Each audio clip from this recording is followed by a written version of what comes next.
மாம்பழ பாயசம் பண்ணி தரீங்க? கண்டிப்பாக செல்லக்குட்டி, மாம்பழ பாயசம் எப்படி பண்ணதுன்னு பார்க்கலாம். மிக்ஸி ஜாரில் வந்து கட் பண்ணி வச்சா தேங்காய் பீசஸ் சேர்த்துக்கலாம். இது கூட 4 ஏலக்காவும் சேர்த்து நல்லா தண்ணி விட்டு அரைச்சி எடுத்துக்கலாம். நான் ஒரு மாம்பழம் வச்சு தான் இந்த மாம்பழ பாயசம் பண்ண போகிறேன். அதனால் தேங்காய் அரை மூடி தான் எடுத்திருக்கேன். இப்போ அரைச்சி வச்ச தேங்காய் வந்து நல்லா ஃபில்டர் பண்ணி எடுத்துக்கலாம். தேங்காய் பால் ஒரு சைடு இருக்கட்டும். அடுத்தது வந்து மாம்பழம் வந்து கட் பண்ணது மிக்ஸி ஜாருக்கு மாற்றிக்கலாம்.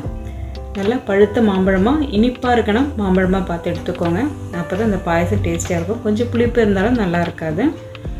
இது இப்போ அப்படியே மிக்ஸி ஜாருக்கு மாற்றி நம்ம பேஸ்ட் மாதிரி அரைச்சி எடுத்துக்கலாம்.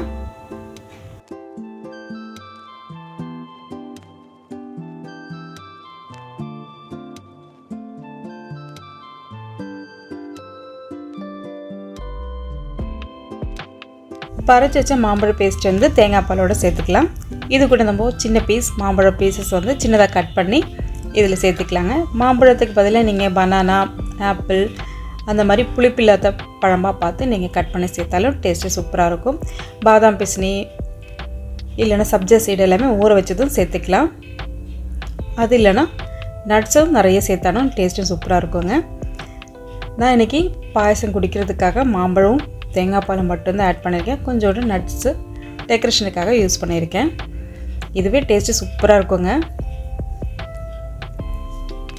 இது கூட இனிப்புக்காக ப்ரௌன் சுகர் தான் சேர்த்துருக்கேன். நீங்கள் ஒயிட் சுகர் யூஸ் பண்ணிக்கலாம். மில்க் மெய்ட் சேர்த்தா இன்னும் டேஸ்ட் அட்டகாசமாக இருக்கும். உங்களுக்கு எந்தளவுக்கு ஸ்வீட் தேவையோ அந்தளவுக்கு சேர்த்துக்கலாம். கொஞ்சம் நல்லா மிக்ஸ் பண்ணி எடுத்தோன்னா சூப்பர் டேஸ்டியான மாம்பழ பாயசம் ரெடி ஆகிடுச்சு. இந்த மாம்பழ சீசனில் கண்டிப்பாக ஒரு முறையாவது செஞ்சு பாருங்கள். உங்களுக்கு எல்லாருக்கும் ரொம்ப பிடிக்கும். வீட்டில் எல்லாருமே என்ஜாய் பண்ணி சாப்பிடுவாங்க.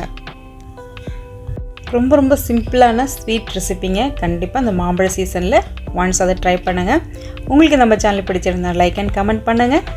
சப்ஸ்கிரைப் பண்ணி பாருங்கள். ஃப்ரெண்ட்ஸ் அண்ட் ஃபேமிலிக்கு ஷேர் பண்ணுங்கள். வீடியோ ஸ்கிப் பண்ணாமல் பாருங்கள். கொஞ்சோண்டு நட்ஸு மட்டும் லைட்டாக தூவி எடுத்துக்கலாங்க. இந்த சில்லுன்னு சாப்பிட்றதுக்கு ரொம்ப ரொம்ப எம்மியாக இருக்கும். தேங்க்ஸ் ஃபார் வாட்சிங்.